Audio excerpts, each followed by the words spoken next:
a solemn day here in Adrian, Michigan, as veterans from all chapters and areas in Lenawee County are lined up for the funeral of Staff Sergeant Ralph Mourer, a day 81 years in the making. I'm here with Dave Loop with the United Veterans Council of Lenawee County.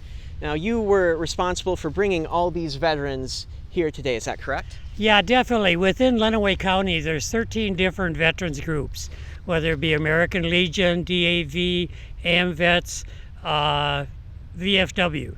And what we do is we all get together when we can and show our support, of course, for this veteran here. It passed away so many years ago, but now he's given his proper burial, and we just wanted to all be here today to show the support. There was 11 out of the 13 veterans group represented here from all over Lenawee County. And I thought that was really great for a proper due for this veteran here. He wasn't from Adrian, but yet still he had relations. He is being buried next to his son. The story about his son was when he went into the service, and at 23 years old he had just got married, and this son wasn't born yet. So this gentleman has never seen his son before. So now he's buried with his dad, so which is proper.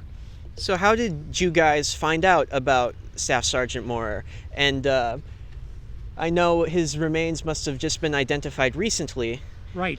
And actually in June of 24 is when his remains was found. And I found this out from some other veterans groups and stuff, that there are people searching for MIA POWs all the time. I guess the story that I heard about this is some farmer was tilling up his field and he found remains there, and what they do is they turn them into the proper authorities, and then they take and do DNA, which is amazing nowadays how they can find out about people, with their DNA, and they find out where they're from, and then they take and properly give them their burial, give it back to the family so they can have closing. So what were your thoughts or feelings when you realized Moyer's local connections? Local connections, right away, me being the inquisitive person that I am, I started to search down as to where he was from and what the connection was here.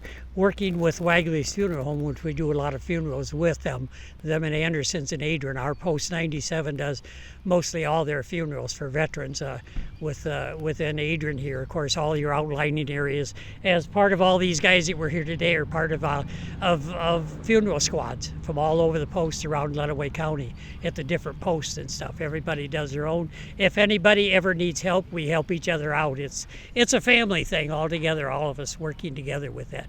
But yeah, it was very exciting. And of course, I searched out as to when it was going to possibly be. In the original website, they had said to be determined. Of course, a lot of that, when you have somebody that's been gone for 80 plus years, it's going to take some time to find relatives, put it together, and they will not do that. They will not release that name till they've got next of kin or near. So, but it's very interesting. It's very humbling to be able to do it too, for all of us. Are there any more thoughts or details you'd like to share on Staff Sergeant Moyer's actual life? Or do we not have that information? We really don't have that much about him. Someone let on to me about his other crew. There was 9 other people on that airplane when they were shot down. And the guy just sent it to me yesterday, and I haven't had a chance to look through it.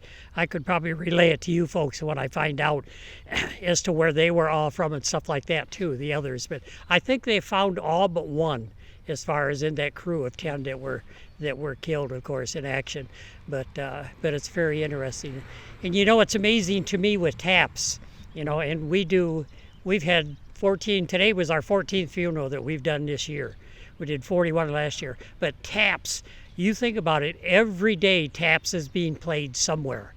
That we've got a veteran that has passed away and he's given his proper due. But TAPS is an amazing thing with a funeral, and believe me, that brings the tears more than anything else. But it's definitely but it's an honor for us to be here, and this is why we put it together and helped out. We didn't have to, but we do it. That's who we are. That's what I always say.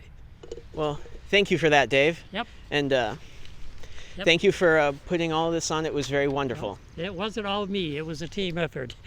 When Staff Sergeant Mourer was killed in 1944, he left behind a wife and a son who was not yet born and who would never meet his father.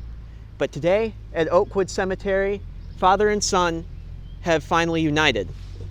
For WLEN News, I'm Dallas Behringer.